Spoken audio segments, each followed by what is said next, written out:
In this session, we'll deal with the development of skeletal system. You can see here, this is the intermediate mesoderm, which is dividing to form paraxial mesoderm, intermediate mesoderm, and the lateral plate mesoderm. Here you can see all the three components. Paraxial mesoderm, which will be forming the somites. This is the intermediate mesoderm, and this is the lateral plate mesoderm, and this is the interembryonic cavity.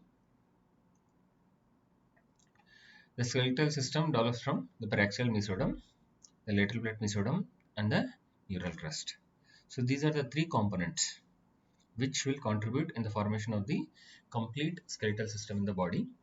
The paraxial mesoderm, the lateral plate mesoderm, that is specifically the parietal layer, and the neural crust. The paraxial mesoderm will form subatomiers in the head region, somites from occipital region caudally. The somites will have a dorsolateral dermomyotum and ventromedial sclerotum. So this sclerotum becomes mesenchyme and forms fibroblasts, chondroblasts, or osteoblasts. So this somites will form vertebra and skull.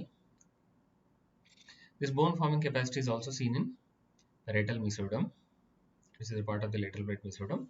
So this forms the bones of pelvic and shoulder girdles, limbs, and sternum. The neural crest cells will form bones of the face and skull. You can see here, this is the somite wall. You can see this is differentiating into a dermatome. These are the dorsomedial muscle cells and the ventrolateral muscle cells, and this is the sclerotum. So bones are formed by two types of ossification: intramembranous ossification, example flat bones of skull, where directly the mesenchyme becomes the bone. So endochondral ossification, example is base of skull and limbs, wherein the mesenchyme first forms a cartilaginous mass and the cartilage later undergoes ossification. You can see here the flat bones of the skull cranial vault being formed by the membranous ossification. And here you can see the mesenchyme condensate to form the cartilage model. Then you can see the primary ossification center in the diaphysis, and here you can see the secondary ossification centers in the epiphysis. The skull development. The skull has two parts: neurocranium, which protects brain, and viscerocranium, which forms the skeleton of face, mainly develops from first and second pharyngeal arches. The neurocranium is having a membranous part. So this is having the flat bones, which forms the cranial vault. The cartilaginous part, the chondrocranium, which forms the bones of the base of the skull. The chondrocranium is having two parts: the precaudal chondrocranium, which is formed from the neural crest, and the caudal chondrocranium, which is formed from the paraxial mesoderm, the occipital sclerotomes. You can see here. So these are the bones which are derived from the neural crest, the blue color. So this is the frontal bone, the sphenoid bone, the squamous temporal, the facial bones. All these are derived from the neural crest. So this red color bones, these are derived from the paraxial mesoderm, the somites and somatomeres, and this particular part is derived from the lateral plate mesoderm. You can see here, this is the anterior frontal which fuses most likely around, or which closes most likely around 18 months to 2 years, and this will be the posterior frontal which closes around 1 to 2 months after birth. So this is the anterolateral or sphenoidal frontal, and you can see the posterolateral or masstoidal frontal. Why these frontal are being formed? Because you can see here in this, the ossification is beginning from the center of the bone and is extending to the periphery. So that is why the fontanella are present. And these are clinically significant because during the delivery of the baby, these sutures and fontanella will help in the molding of the head, which will help in easy delivery of the head. You can see here, this is the upper end of the notochord, which is represented by the pituitary fossa. So in front of this is the precaudal chondrocranium, and this part is the caudal chondrocranium. Here you can see the bones of the face derived from the first and second pharyngeal arches. Then the anomalies of skull development. The first thing is the craniostasis, so which is the defect in the cranial vault formation results in anencephaly. Then craniosynostosis, which results due to premature closure of sutures, results in scaphocephaly, brachycephaly, and plagiocephaly. I'll show you in the next slides. Then skeletal dysplasias like achondroplasia, thanatophoric dysplasia, type 1 and type 2. Type 2 will have typical clover leaf skull, also called as Kleeblatt saddle, hypochondroplasia, cleidocranial dysostosis, typically in which the clavicle will be absent, acromegaly, and microcephaly. You can see here a child with anencephaly. You can see the patient with meningocele. So in this case, the cranial neural folds have failed to elevate and fuse. So entire cranial vault is absent. Okay, the cranial neuropole failed to close. So you can see here, this is the craniosynostosis. Typically, you can see this is the scaphocephaly involving the sagittal suture. This is resulting due to closure of the early closure of the sagittal suture, which results in boat-shaped skull called scaphocephaly. You can see this is the scaphocephaly, anteroposteriorly elongated skull due to premature closure of the sagittal suture. Here you can see the brachycephaly due to early closure of coronal sutures, and here you can see the plagiocephaly due to early closure of coronal suture only on one side. So this is a achondroplasia showing large head, short extremities. You can also see the protruding abdomen. Here you can see prominent forehead with facial hypoplasia. So this is the cloverleaf skull, where you can see this defect in the thanatophoric dwarfism type 2. So this is the cleidocranial dysostosis. You can see the absence of clavicle in this patient. So this is a microcephaly. So development of vertebrae. Vertebrae develop from the sclerotum of the somite, which is derived from the paraxial mesoderm. The sclerotum cells migrate around spinal cord and notochord to meet cells of the opposite somite, and after that there will be resegmentation, which results due to growth of caudal half of one somite into the cephalic half of adjacent somite. So each vertebrae is formed by contribution from two somites. The muscles of the myotome now have attachment to two somites. So that is why the muscles can move vertebral column. I will show you in the next diagram how this is happening. The mesenchymal cells between cephalic and caudal parts of each somite forms intervertebral discs, and the notochord forms the nucleus pulposus, which will be later surrounded by the annulus fibrosus. The anomalies are non-union of vertebral arches, which results in spina bifida.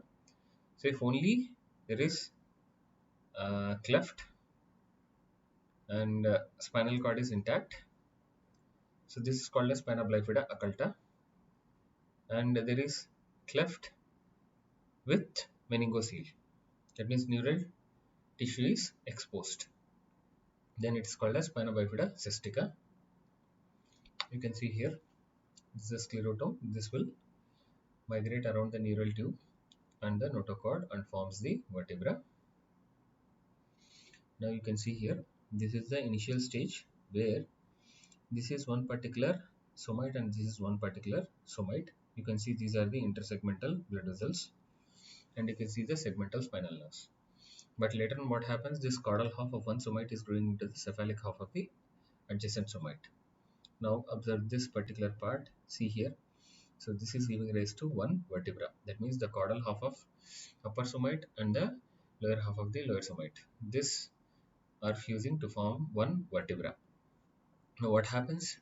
This myotome is having attachment to two adjacent vertebrae. So that is how the two vertebra are being attached by this myotome muscles, and this particular muscle which is developed from this particular myotome is able to move the vertebral column. And now you can also note these were the actual positions of the spinal nerves. And now this spinal nerves are emerging from the intervertebral foramina. Intervertebral foramina. Development of ribs and sternum. The rib develops from the sclerotome, paraxial mesoderm, grow out from costal process of the thoracic vertebrae. The costal cartilages they develop from sclerodermal cells which migrate across the lateral somatic frontier. Lateral somatic frontier. Lateral somatic frontier is the junction between the dermatome which has formed from the somite and the dermatome which has derived from the lateral plate mesoderm. Sternum. Sternum develops from the parietal layer of the lateral plate mesoderm in the ventral body wall. Two sternal glands are formed on either side of the midline, later fused to form cartilaginous models of manubrium, sternebrae, and xiphoid process. Anomalies, pectus excavatum, where the sternum will be depressed, and the other one is the pectus carinatum, so where the chest is flattened bilaterally, and anteriorly projecting sternum will be present. Then there might be a cleft in the sternum. So pectus excavatum, pectus carinatum, and cleft sternum, these are the anomalies of development of sternum. Here you can see this is the spina bifida, and you can see the lemon sign in a fetus with the spina bifida.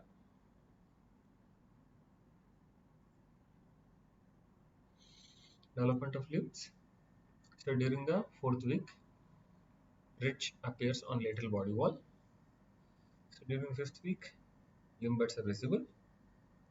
So limb bud is having a core of mesenchyme, which is derived from the parietal layer of lateral plate mesoderm.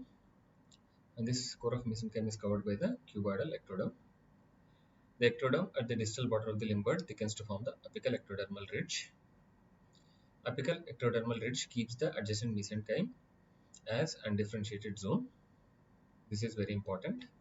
As the limb grows, cells far away from the apical ectodermal ridge will differentiate into stylopod, which forms the humerus or femur, zygopod, which forms the radius ulna or tibia and fibula in the lower limb, and then the arthropod, which forms the carpals, metacarpals, digits, tarsals, metatarsals, digits. Okay, you can see here this is the limb bud at 5 weeks, at 6 weeks, and at 8 weeks. So lower limb lags in development. There is a developmental delay of around 1 to 2 days between the upper limb and the lower limb. You can see here, this is the apical ectodermal ridge. This is the apical ectodermal ridge. So in 6 weeks old embryo, the terminal portions of the limb buds flatten to form hand and foot plates. Fingers and toes are formed when there is cell death in the apical ectodermal ridge. And this separates this ridge into 5 parts, as you can observe here. So areas of cell death, and you can see the 5 ridges are being formed. Further growth is influenced by the 5 segments of the ridge ectoderm. Bones in the limb formed by cartilaginous ossification. Synovial joints are formed in the interzone between convergences is arrested. Then interzone mesenchyme differentiates into dense fibrous tissue, which later forms articular cartilage, synovial membrane, menisci, and ligaments within the joint capsule. The joint capsule is derived from mesenchyme surrounding the interzone. You can see here development of the digits. You can see here this is the cartilaginous model which is being laid down, and this interzone is forming the joints.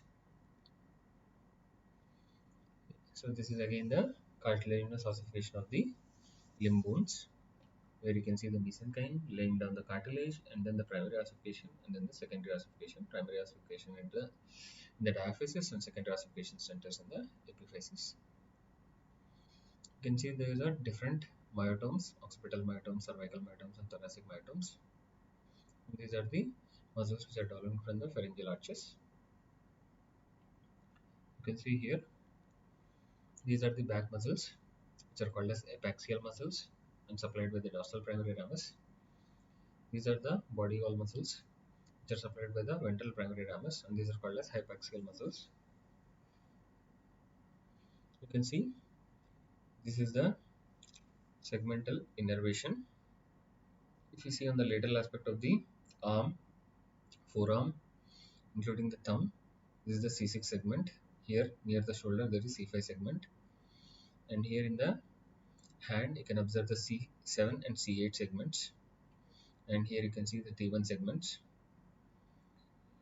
So these are actually derived with the corresponding spinal nerves which forms the brachial plexus.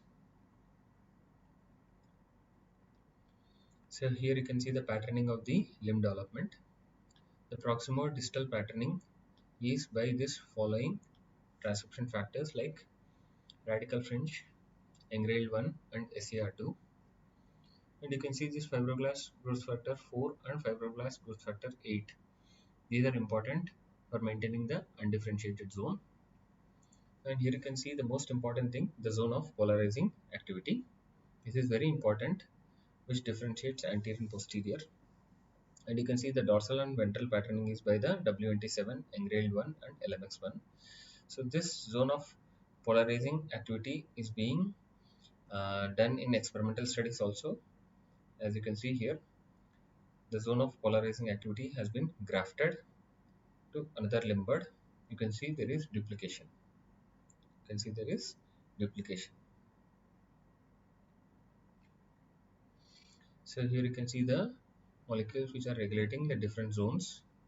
So here you can see the stylopod is being regulated by MEIS1, and you can see the zygopod, it is being regulated by HOX11, and you can see the autopod being regulated by the HOXA13. You can see the anomalies here.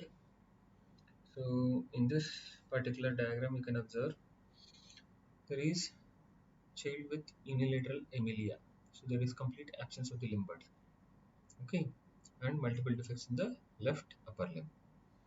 So here you can observe phocomelia, so irregular limb buds just attached to the trunk. Amelia, irregular limb defects, the meromelia in the form of phocomelia. Here you can see the brachydactyly, short digits, syndactyly, fused digits. Here you can see the polydactyly, extra digit, and here you can see the cleft foot. So this is a typical case of osteogenesis imperfecta. You can note the shortness and bowing of the limbs.